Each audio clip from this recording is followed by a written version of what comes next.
So this is about to get a little weird. Have you ever had a dream where you saw something or someone that truly frightened you, but it was not human?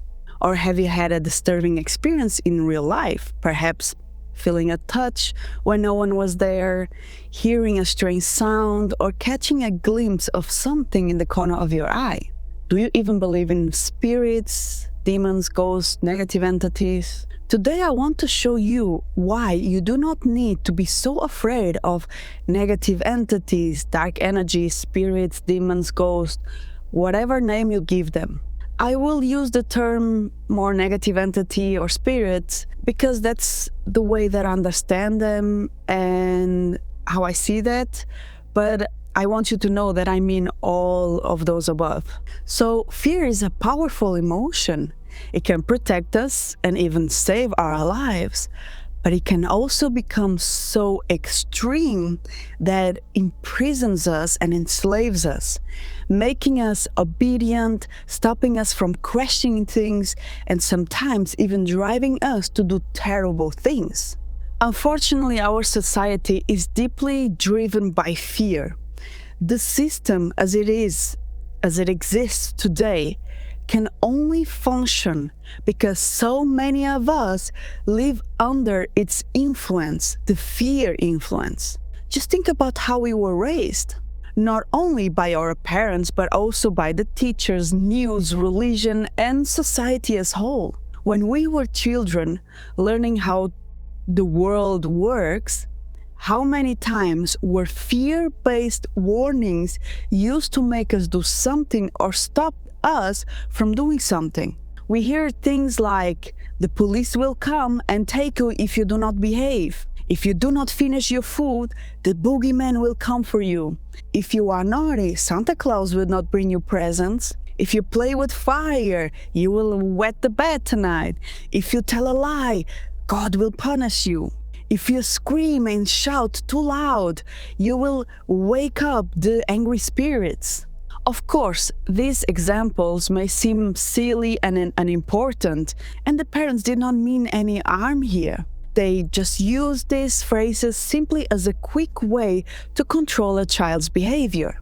But over time, this teaches a person to fear the world and obey others without questioning them. So from childhood, we learn to accept society as it is and how it functions, often telling ourselves that, there is no other way. This is how it is. It's how it functions. So we just must go along with it. But do you know that it took years for you to reach this point to say this? Just think about it. As children, we were expected to fit into the families we were born into by adapting to their ways of doing, being, acting, and defining the right and wrong. Even if we dislike it or when we did not feel that was right for us. And then, as a teenager, many of us try to rebel against it, but that rarely changed anything, and we continue to be taught how to think, behave, and live according to what others and society around us expect us. In this way, many of us have been conditioned to fear and obey the system for at least the first 18 years of our lives. And some of us are only now waking up and realizing that this does not have to be this way. But unfortunately, many others are still unaware of it and continue living under the illusion that they are living on their own terms, simply because they have a house, a car, and a family. And they say things like, this is what I've always wanted, not realizing that this is what they have been programmed to want. And after all we have been taught, plus after discovering how often we are misled and lied to, it became difficult to trust others. And as adults, that leaves us with little chance to truly feel confident, curious, or secure in ourselves. So anything that seems mystical or non-physical, especially things that we cannot see, can easily make us feel afraid. And we can also not ignore how deeply religion has shaped many of us. It teaches us to believe in unseen forces, this thing in the clouds all around us, some higher power watching us constantly and deciding what is good or bad. But if I say that I can speak and see spirits, then I am labeled as crazy, bad, and abnormal, and I probably need to go to a psychiatrist. So it is no wonder that as adults, many of us feel very confused when trying to figure out who we really are, what we truly want, and what we generally like, and plus what is true or not. So like I said before, fear can also be very helpful and even save our lives.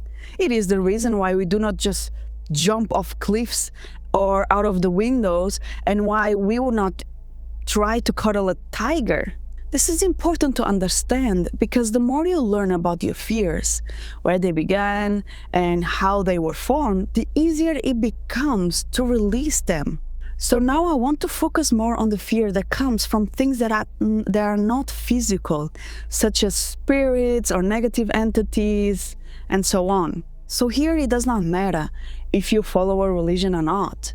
It is very unlikely that anyone has never had a dream or a real-life experience that felt unusual or beyond normal, leaving them almost certain that what they actually encountered was a spirit rather than a person. All of us have at least one story to tell. So some of those experiences might be positive, but many are actually more negative. Even the most skeptical people alive have experienced something they cannot fully explain that was not human. First and foremost, yes, spirits do exist. And it is about time to wake the fuck up. They are not fairy tales or merely products of our imagination. There is no scientific proof that fully disapproves of their existence. And thousands of people have spoken about their experience online, and science can even prove their existence of them. But the system calls the science as conspiracy theory, which is just a way to make something lose credibility, since a lot of people still believe only what comes in the news and what the government presents as being true. So I'm not going to focus on positive energies or entities here, because my goal is to help you understand how much power you actually have. And there are also different types of negative entities, but I will also not go deep into that either. Instead, I want you to offer a more basic explanation on how they work, because this understanding helped me actually a great deal during my healing process in becoming more myself, and especially building confidence and feeling powerful, and also trusting the voices that are inside of me. Because of horror movies, many of us has come to believe that a negative spirit can simply approach us and almost do anything he wants. Hurt us, manipulate us, make us harmful things, possess us, or even kill us as they like. In a sense, yes, negative entities can affect us until that point like that, but not in the way that most people imagine. Do you know that the only reason why they're able to do that is because we are accepting it and or saying yes to it? That's why. So let's think about it. Let's look at how these scenes usually begin in films. What do spirits do first? It makes strange noises, knocks on door or walls, appears in dreams, wake you up, touches you, and so on. But if these entities were truly that powerful, why wouldn't they just simply take what they want and end us immediately? What happens when you experience something like that? What is the first emotion you feel? Fear, right? Your body becomes alert and might even begin to panic or feel anxious, but all that is fear. To understand this more clearly, it helps to first look at how we as human beings create energy. You might remember seeing this in school, or you did it yourself when, for example, you rub your hands together quickly, they generate heat. In some cases, especially under the sun, friction can create a small shock when you touch another person or another thing. Another example is an adrenaline spike, when someone can even break a hand, but it still keeps moving and using it without feeling that much pain until they begin to calm down, and then it starts to really hurt. You can even try something simple yourself. Scream as loud as you can for as long as you can, and then notice how you feel afterwards. This often feels as though all your energy is gone, as if you can barely even walk. And we even say things like, oh, I feel so low in energy, which means I feel down and tired. And other times we say the opposite, like, oh, I'm so full of energy, I cannot stop moving, and all that adrenaline. So in this way, you can begin to see how the body generates and expresses energy. So when a negative spirit comes towards you and he tries to make sounds, appears in your dreams, and attempts to frighten you, you then instantly feel fear because you do not understand what is happening and it's not normal for you. And that fear creates a certain kind of energy, and you feel it, right? And that is exactly what the entities want. And do you know why? Because it's food for them. I know it might sound really crazy, but everything consumes something. Everything consumes something. Humans, animals, plants, we all consume. So why will those entities be any different? Just because we are humans does not mean that we are on top of the food chain and nothing can feed on us. I mean, even humans have eaten other humans. We all know those kinds of stories. So the more these entity spirits see that you respond with fear, the more they stay and play around you, because that means more food is available for them. It's like a playground. This also means that the more negativity you carry, the more negative spirits and entities you attract. And worse, you can become trapped in this cycle of feeling as though there is nothing good left in the world, while also losing confidence, self-worth, and a sense of personal power. So here you feel a lot of powerlessness. It is important to understand that simply saying no, it's not enough if you are still feeling fear. You are saying no because you feel fear. For example, you might hear something and say, "Go away, I don't want you here." But if those words come from fear, then the fear itself, it's still there, and in a sense, it's a form of an agreement for them. Another thing that can be seen as giving permission is using rituals and using tools like Ouija board, where even the rules require you to invite that type of communication and you have to say yes to it. So from what I have observed, the people most skeptical about these things are the easiest to play around and influence. And unfortunately, those people who have had a really bad childhood. If a person fears what they do not understand, and it is too afraid to even consider another explanation or this what I am saying, they of course will dismiss and ignore everything I just said and this type of information, and even think that this is all just, it's all from their imagination, and they continue to ignore what is happening around them. And from this perspective, the spirits here really just hit the jackpot with that. So when fear goes stronger and stronger, your body can begin to enter a state of panic each time that you experience those things. And in that moment, much like we were taught by caregivers when we were young, we try to make it stop by, unfortunately, running away, distracting ourselves, or pretending nothing is happening. But the fear is still there. And in these extreme cases, where it continues to be there, and and the fear grows and grows, you allow the negative entity to gain more and more control over you. And at that point, you can become so exhausted that without realizing it, you are saying things to those spirits like, I do not care what you do, just make this stop. So they take control over you. And this part here is for everyone who is already a little bit more spiritually inclined and believe those things.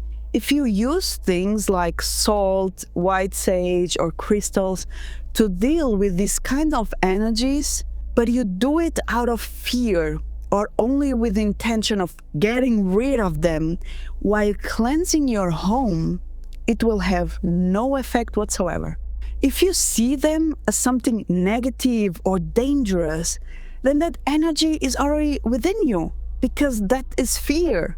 So if you want to create a space where these energies, spirits, whatever, are not present, then focus instead on what you want to invite into that space.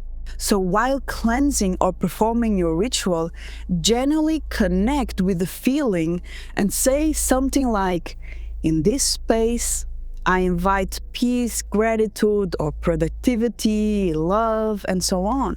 The specific words you choose are entirely up to you. What matters is that you truly feel those emotions while you do it and embody them with intention. And never go to the scarcity and say, I don't want this here, I don't want that here. Only focus on what you want to invite in this room. So what actually works against them? Do you think that simply thinking positively thoughts and repeating affirmations will help if you still feel fear? No, you cannot even stay in that state all the time. Fear is a part of life, but living in constant fear and suffering, it's not. So instead of running away, it's time to face it. So what helps most is understanding what you have experienced. And that means talking to other people who also like to discuss what happened openly and also believe in it. You need to understand your own inner world. So your thoughts, your voices, imagination, the fears, and so on. And once you begin to understand those things, you might need to move through some stages of healing to release some of that suffering you have been carrying. And of course, this process will help you regain confidence, reconnect with your own power, feel lighter and more aware. And you will be able to see how much influence you truly have over your own life. And instead of letting fear make your own decisions, you can now begin to act from a place of alignment that feels really good for you. And from there, you might finally be able to look at these negative spirits and entities differently and realize 3 things. First, they do not have as much power over you as you once thought. Second, they are not as terrifying as they seem. They are simply trying to survive in the only way that they know how. And they too are very afraid beings. And third, they also deserve to be understood and even be loved. If fear is what they feed on, then love will actually be too much for them. They probably will run away from it because in their own view, they believe the love is what will destroy them if they accept it. Now, just because you sometimes feel bad or scared doesn't mean that some entity is trying to hurt you and is always there. It all comes down to your dominant mental state. If you are constantly living in fear and always talking down to yourself and others, then you become much more vulnerable to that kind of energy because you are always there in that energy. But as I always like to say, do not just believe. Question everything that you hear, especially when it is something new. Take the time to find out whether this makes sense to you and whether there is any evidence to support it for yourself. But the evidence doesn't need to be scientific. We all are allowed to believe in what we want without forcing others to believe in the same thing we do. I mean, we already live in a world shaped by many different beliefs, religions, opinions, ideas, explanations, and still we can live together peacefully and even find our own tribe, our own group, people who share our way of seeing things.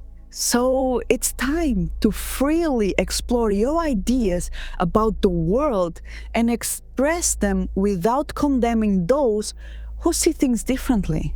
So I hope this helped you in some way, and as usual, I wish you a very nice week.